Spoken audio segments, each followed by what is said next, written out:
Yes. Since we are on the issue, and you actually raised it about funding. Yeah, one of the things that after you have been detained, and we realized that it got you into trouble because Bersih was accused of taking money from some foreign funding. And maybe you can, and it has been quite contradicting. There were a lot of contradicting statements made on that. Maybe can you just take this opportunity to clarify it? To be honest, every time Bersih announced a rally, we are actually accused of foreign funded. We are accused of being Jewish supporters. We are accused of anti-Islam and all that. These kind of labels happens every time we announce a rally. But you see, the thing is that for Bersih, we are very clear. We took the money from Open Society Institute 2010 to 2011. But we also made a decision in 2011 that, look, you know, why don't we don't take any more foreign funding, but raise our funds locally, and that's what we did. Okay, because we feel that, you know, the support when we had our first rally in 2011, the support was so great. We raised so much money that we feel that, you know, there's no need to actually write proposals or ask people to actually fund us. So most of the time we had fundraising dinners. We call for donations. People give, and people give out of something that they feel very strongly, and they see Bersih as being able to speak out, you know, to dissent, and to be able to talk about governance for this country. So people have been supporting us, and our best year was really 2015 when we actually raised. We just called and we announced that we're having a rally. Within a month, Bersih, where we had 2 days on the streets, we just called for people to donate, and we got 2.6 million. So it actually showed that, you know, the respect people have, the confidence, the trust that people have on Bersih. So to say that, you know, we are foreign funded, influenced by foreigners and all that, those are all lies. Yeah, we are very clear about our agenda. We have never hidden where our sources of funds are from. We have always come out with press statements, and if you look at our Facebook and website, we advertised it out. Yes. But as an activist, because activists are always looking for fundings, right? Sure. What is your take actually on taking in foreign funding? I don't think there's anything wrong to take foreign funding. Why do you think so? Because as long as the government do not give enough to support the NGOs, the NGOs will have to look for alternative sources of funds. So of course, European Union also offer funding. Even individual countries like Germany, Canada, you know, the Scandinavian countries, they all do offer funding, and it's all right to take foreign funding as long as you are firstly in control of what you spend on. And most of these countries or funders do not really have a big say in what you do. I actually say it with sincerity, because a lot of times people say, oh, they give you money, they have a hidden agenda. In my experience, no, they don't. They actually take your proposal and they allow you to determine where you want it to be spent and how you spent it. But in other countries, government do give NGOs money. In our country, government don't give NGOs who are working on what they classify as human rights issues, because they see that as being critical of the government. They cannot accept criticism. So Swaram or some of these groups that are working on environment and all finds it very hard to get government money. So you can't blame them if they look for other funding, because these are also important issues. You want to help the orang asli. You want to help people, the orang asal in Sabah and Sarawak. You need money. So you don't think that this actually open up door to foreign intervention? No, it doesn't. To be honest, even government take foreign fundings. Yeah, we take money from World Bank, IMF, and so forth. And now we even have China coming in to give us money to help save our 1 MDB. So let us be upfront and be fair, and look at how NGOs work. They do not have a political agenda. They're not part of a political party. So they are actually check and balance in this society, and we have to support them. And to be honest, I am always for allocations from the government, from the state, to NGOs to allow them to do the work that they are doing. And it's great work. We would not have talked about rape, domestic violence, sexual harassment if it had not been for the NGOs. We would not even talk about how the dams are actually being destroyed, the livelihood of the orang asli, if we have no NGOs working on that. So we have to appreciate that they do bring development and democracy to our country, and they have to be supported. If you don't support them, then allow them to have foreign funds. Allow them to raise their own funds in their own way, and not try to control. Because I believe that NGOs are sincere in what they do, and they do control what they have. And there's no such thing as foreign influence, to be honest. Okay, so now let's get into the work of Bersih. So we actually have a question from our audience, Sam Suan Ye. So she wanted to know, in the course of organizing the Bersih5 rally, what is the biggest obstacle? I think the biggest obstacle was when we announced that we are going to do the convoy before the rally. The convoy on the 1st of October for 7 weeks, we said that we will do the car convoy. The main purpose was actually to raise awareness on delineation, on voters registration, and on the corruption that's happening in our country. You know, we are trying to push for clean and fair elections and good governance. When we first announced, we were actually attacked by the red shirts, and some of them are actually from UMNO. I have to say this because I saw them wearing the UMNO t-shirts. We have been attacked, beaten up. Our supporters have been beaten up, harassed, intimidated. And for me, that is really quite sad, because what the convoy is trying to do is really to raise awareness, and we are talking about issues that are also very important for every Malaysians to know. So I have no idea why we are attacked in that manner. Unless the red shirts are saying that they are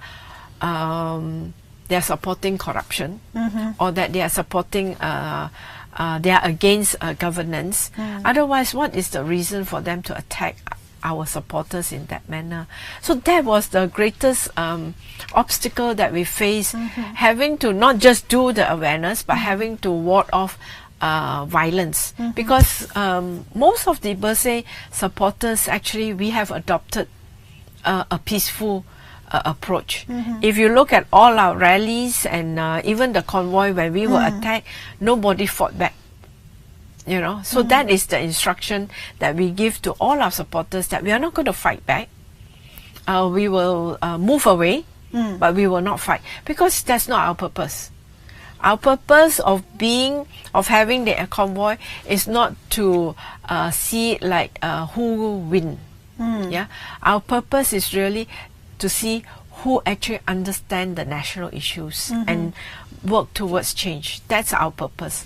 So that is our biggest challenge. Then of course, when we came closer to the rally and all that, the arrest was, to me, very unjustifiable, because we are civil society. We are not terrorists.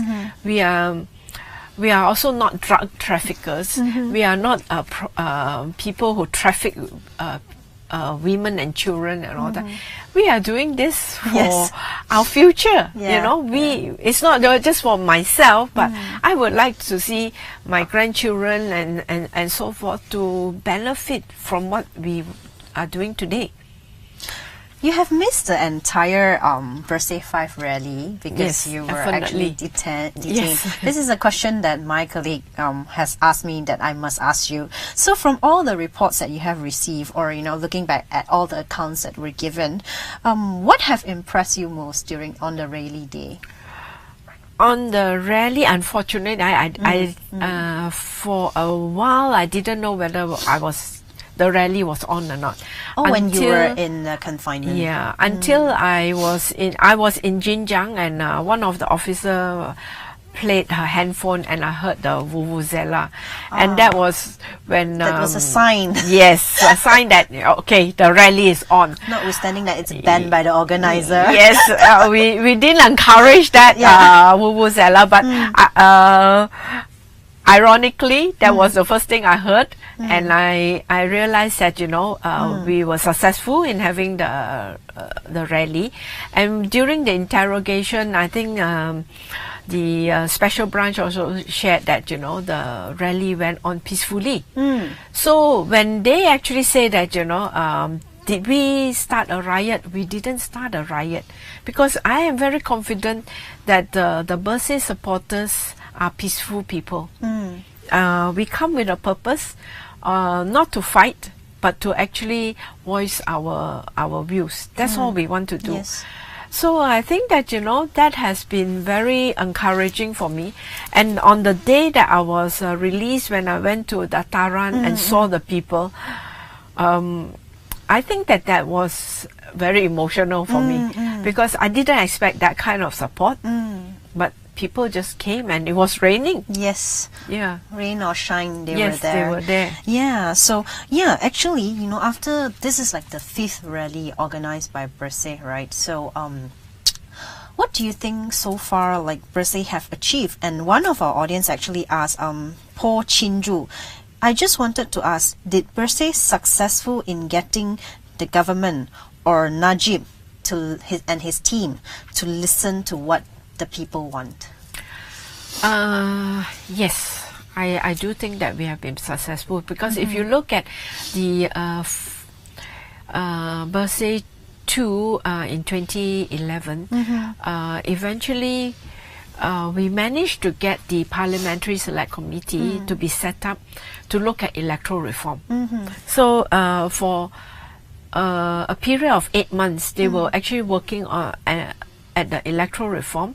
We gave our input, and what we got was the indelible ink. Yes. Malaysians who are overseas became more aware that they can actually vote. It forces the embassy to actually allow them to vote. The other thing is that we actually, in 2013, when the 13th general election happened, we got the highest voters turnout, the highest in the history of Malaysia. So those are the kind of achievement.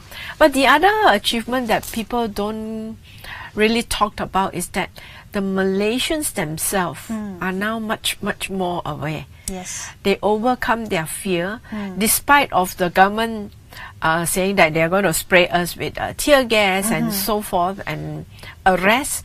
They came out on the streets, not once, but 4 times, 5 times. Bersih5 was the 5th time that people came out, and Bersih5 was significant because the threat of the red shirt was there, but they still came out.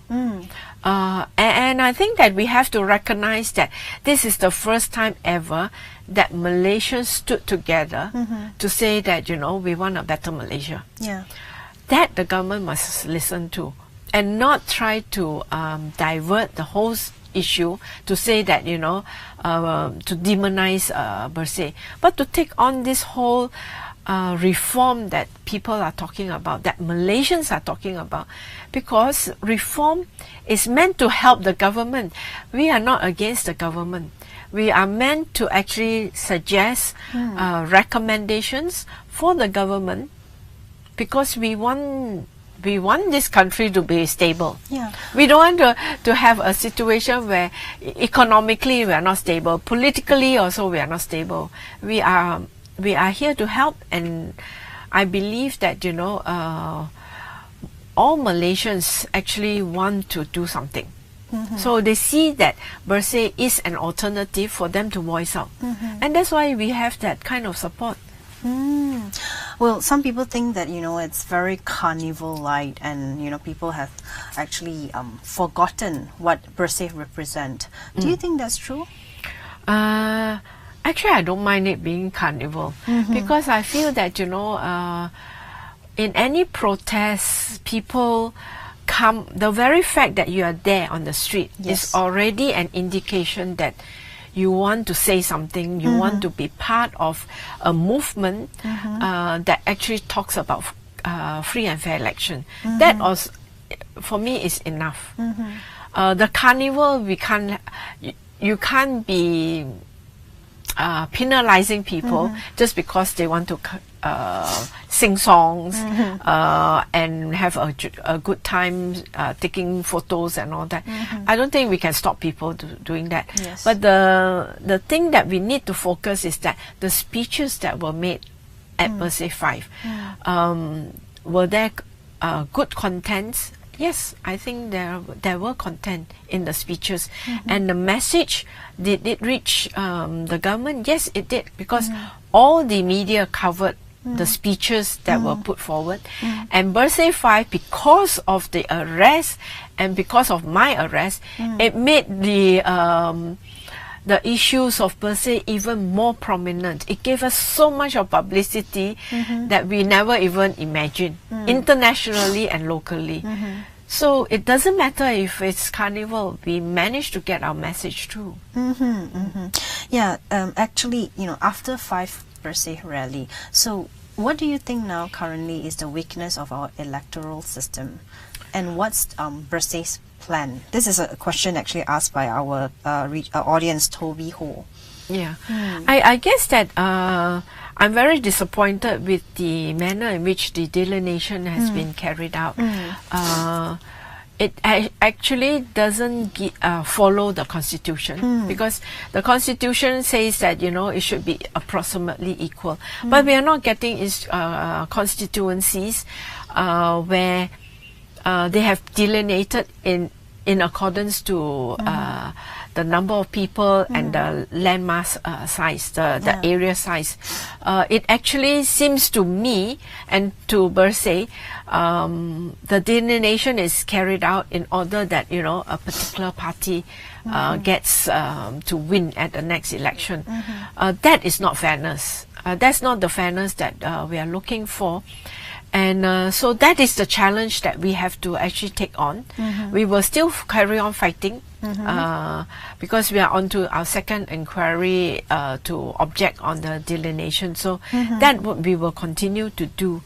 So it's a challenge that we want to see better delineation. The other one is really the electoral roll. You know, not many people are getting registered in time. We have 4 million at least of voters who have not been registered. And registering doesn't mean that you are forced to vote. Yeah, registering means you are given the option whether you want to vote or you don't want to vote. But you need to register. As a citizen of Malaysia, you have that right. You register, and it's up to you whether you want to vote. 4 million is a huge number of people.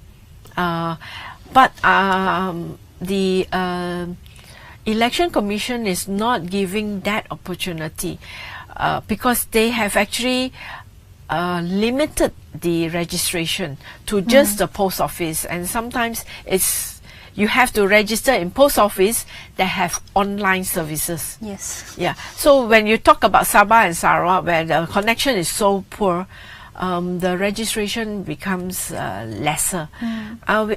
and we have been fighting with the Election Commission to actually try to register as many as possible, but they are very slow and delaying the process, and that I think I feel that everyone should actually protest. So that's why when I was released, I did ask for a commitment that everyone gets 10%. 10%. To get 10% to register as voter. Even if it means driving them to the post office to register, please do that, because that actually helps to determine at the next election what kind of government we want. Do you think you're going to see all those demands actually met? Demands of Bersih actually met in your lifetime? I hope so. I'm always positive. I do hope so. Whether it's this present government or the future government, I do hope so, because I come from a background where I've seen rape laws being passed. I've seen domestic violence act being passed. So I'm hopeful that one day the change will come. I'm sure that's all our hope too.